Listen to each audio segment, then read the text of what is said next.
बच्चों आज हम लोग साबित करेंगे कि √5 एक अपरिमेय संख्या है। ये बहुत ही इंपॉर्टेंट क्वेश्चन है आपके बोर्ड एग्जाम के लिए। जो भी बच्चे बोर्ड एग्जाम देंगे उसके लिए बहुत ही इंपॉर्टेंट क्वेश्चन है और ये प्रश्न क्वेश्चन में समझ लो आना ही आना है। आपके प्रश्न ये प्रश्न जो है ना आपके क्वेश्चन में आएंगे ही आएंगे। हो सकता है √5 की जगह √2 आ जाए, √3 आ जाए, √7 आ जाए, लेकिन ये प्रश्न बिल्कुल आपके क्वेश्चन में मान लो छप गया है, आना ही आना है। तो इसको आप बहुत अच्छे से समझो और आप इसको बनाओ, प्रैक्टिस करो, आपके एग्जाम में मार्क्स मिलेगा, कटेगा बिल्कुल नहीं। तो चलो देखते हैं इसको कैसे बनाते हैं। हमको क्या साबित करना है कि √5 एक अपरिमेय संख्या है। तो संख्या जैसे कि हम लोग जानते हैं दो तरह की होती है, परिमेय और अपरिमेय संख्या। तो हम लोग इसको विरोधाभास के नियम से बनाते हैं। विरोधाभास ये होता है कि हम लोग क्या मान लेंगे पहले कि ये परिमेय संख्या है और परिमेय संख्या के हिसाब से चलेंगे। बाद में पता चला कि भाई हम परिमेय संख्या के हिसाब से तो चल रहे हैं, लेकिन इससे जो आ रहा है, जो हालात बन रहे हैं, वो परिमेय संख्या को सूट नहीं करता है। इसका मतलब जो हमने माना था वो क्या माना था, गलत माना था। इसका मतलब ये परिमेय संख्या नहीं है, अपरिमेय संख्या है। तो इसी तरह से हमको इसको साबित करना होता है। ठीक है, तो चलो देखो, तो हम लोग इसको हल करते हैं। हल माना कि सबसे पहले मान लेंगे, माना कि √5 एक परिमेय संख्या, एक परिमेय संख्या है। मान ले कि √5 एक परिमेय संख्या है। तो जो भी परिमेय संख्या होता है, परिमेय संख्या की परिभाषा क्या होती है कि जिस संख्या को हम p/q के रूप में लिख सकते हैं, जहां q 0 नहीं होता है, p और q का एक के अलावा कोई भी गुणनखंड नहीं होता है। तो हम लोग जैसे ही इसको परिमेय संख्या लिखें तो हम इसको क्या कर सकते हैं, क्या लिख सकते हैं कि √5 बराबर p/q। ये हो गया हमारा, √5 बराबर p/q हो गया, है ना। अच्छा, तो जहां p/q हो गया। अब देखो यहां पे लिख सकते हैं कि जहां, इसको नंबर 1 ले लो और यहां पे लिख देते हैं जहां q 0 नहीं है और p एवं q के एक के अलावा, q के एक के अलावा या अतिरिक्त, कुछ भी लिख सकते हो, अलावा कोई भी उभयनिष्ठ गुणनखंड नहीं है। उभयनिष्ठ गुणनखंड नहीं है।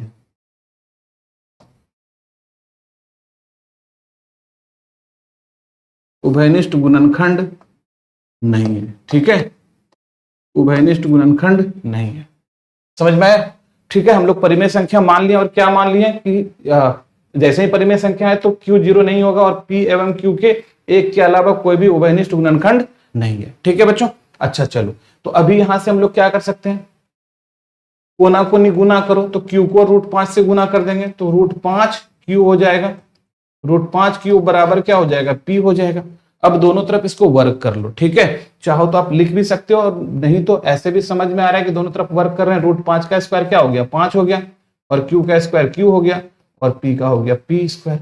और इसको ले लो नंबर 2, इसको ले लो नंबर 2। अच्छा, अब देखो तो बच्चों यहाँ पर 5q स्क्वायर, 5q स्क्वायर क्या दिख रहा है कि ये 5 से विभाजित हो रहा है। 5q स्क्वायर क्या हो रहा है, 5 से विभाजित हो रहा है। तो यहाँ पर, तो यहाँ ऐसे लिख सकते हैं हम लोग, यहाँ पे, यहाँ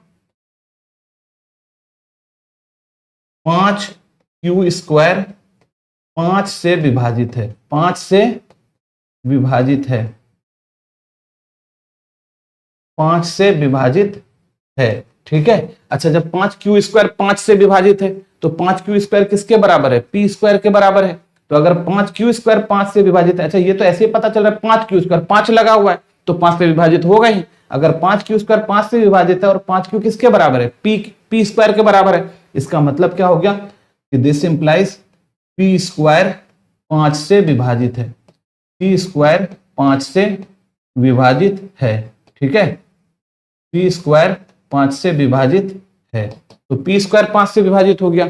अच्छा, एक प्रमेय होता है, क्या प्रमेय होता है कि अगर p स्क्वायर 5 से विभाजित है तो p भी क्या होगा, 5 से विभाजित होगा। जैसे मान लो 16, 4 का स्क्वायर है, 2 से विभाजित होता है तो 16 का 4 का स्क्वायर है तो 16 अगर 2 से विभाजित होता है तो 4 भी 2 से विभाजित होता है। उसी तरह कोई भी अगर पी स्क्वायर 5 से विभाजित है तो पी भी क्या हो जाएगा, 5 से विभाजित होगा। तो यहां से क्या हो गया कि पी 5 से विभाजित है, 5 से विभाजित है, ठीक है, 5 से विभाजित है। इसको ले लेते हैं नंबर 3। तो P हमारा हो गया 5 से विभाजित, ठीक है बच्चों, P हमारा हो गया 5 से विभाजित। अगर P 5 से विभाजित है तो हम लोग क्या करते हैं, P 5 से विभाजित है मतलब P जो भी होगा वो 5 से विभाजित होगा। तो हम लोग P को क्या करेंगे, मान लेंगे कि 5 का क्या है तुम्हारा गुणज हो गया। तो हम लोग यहां पर मान लेते हैं कि माना कि क्योंकि P 5 से विभाजित है तो माना कि P बराबर 5 के है। क्यों, क्योंकि P 5 से विभाजित है तो P बराबर 5 के लिख सकते हैं। P बराबर क्या लिख सकते हैं, 5 के लिख सकते हैं। जहां K जो है वो क्या है, पूर्णांक है, इंटीजर, इसको बोलते हैं K बिलोंग्स टू Z, मतलब K क्या है, पूर्णांक है। या फिर आप पूरा लिख सकते हो कि जहां K पूर्णांक है, ठीक है। अच्छा अब देखो यहां से K क्या है, हमारा पूर्णांक हो गया। तो अब ये P बराबर 5 के, तो अब समीकरण देखो P बराबर 5 के का मान रख दो समीकरण 2 में। तो समीकरण 2 से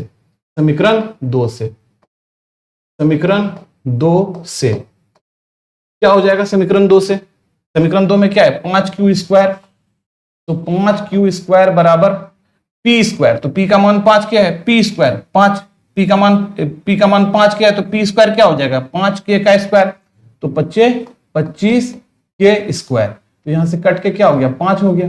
इससे क्या पता चला कि q स्क्वायर जो हमारा है वो किसके बराबर है, 5k स्क्वायर के बराबर है। q स्क्वायर क्या हो गया, 5k स्क्वायर के बराबर है। अच्छा अब साफ पता चल रहा है कि 5k स्क्वायर क्या हो रहा है, 5 से विभाजित हो रहा है। तो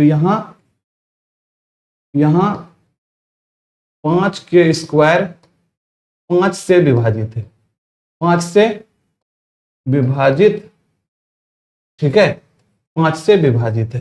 तो 5k स्क्वायर क्या हो गया हमारा, 5 से विभाजित हो गया। तो इसका मतलब 5k स्क्वायर देखो तो किसके बराबर है, q स्क्वायर के बराबर है। इसका मतलब q स्क्वायर 5 से विभाजित है, q स्क्वायर 5 से विभाजित है, ठीक है। अच्छा जब q स्क्वायर 5 से विभाजित है इसका मतलब q 5 से विभाजित है। अभी तुरंत पढ़े थे कि अगर q स्क्वायर 5 से विभाजित है तो q भी 5 से विभाजित होगा। तो q 5 से विभाजित, ठीक है बच्चों, ये 5 से विभाजित है। इसको ले लेते हैं नंबर 4। अब देखो तो 3 और 4 से हम क्या पाते हैं, 3 और 4 से क्या पाते हैं कि P 5 से भी विभाजित है और Q 5 से विभाजित है, मतलब P भी 5 से विभाजित हो रहा है और Q भी 5 से विभाजित हो रहा है। तो हम लोग जो इसका मतलब क्या हो गया, 5 दोनों का एक उभयनिष्ठ गुणनखंड हो गया।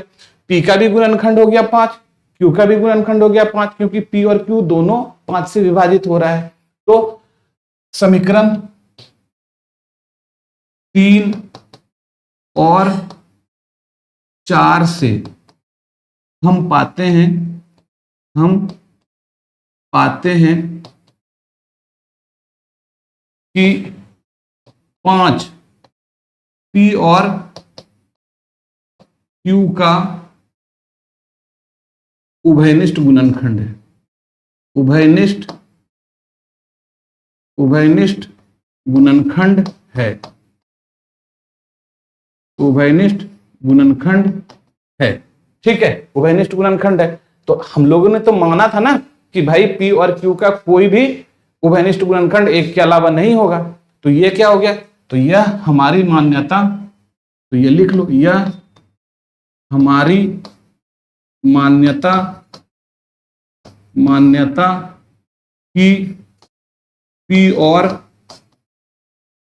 Q के एक के अलावा, P और Q के एक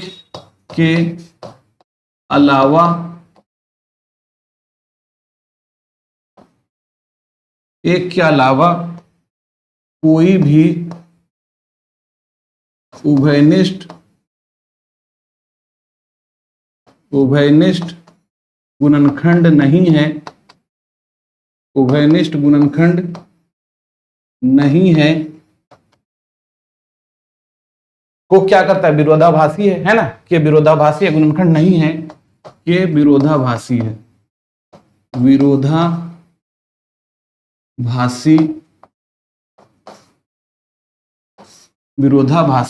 है। ठीक है, विरोधाभासी है कि कोई भी नहीं है, उसका क्या है, विरोधाभासी है। तो हम लोग क्या कह सकते हैं, इस तरह हमारा मानना, इस तरह हमारा मानना कि √5 एक परिमेय संख्या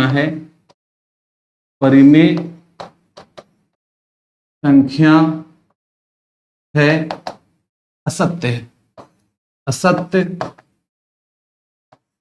है। ठीक है, अतः जब हमारा मानना हो गया असत्य, कि हमने माना था कि परिमेय संख्या है, अतः क्या हो गया, √5 एक परिमेय संख्या है, अतः √5 एक परिमेय संख्या है,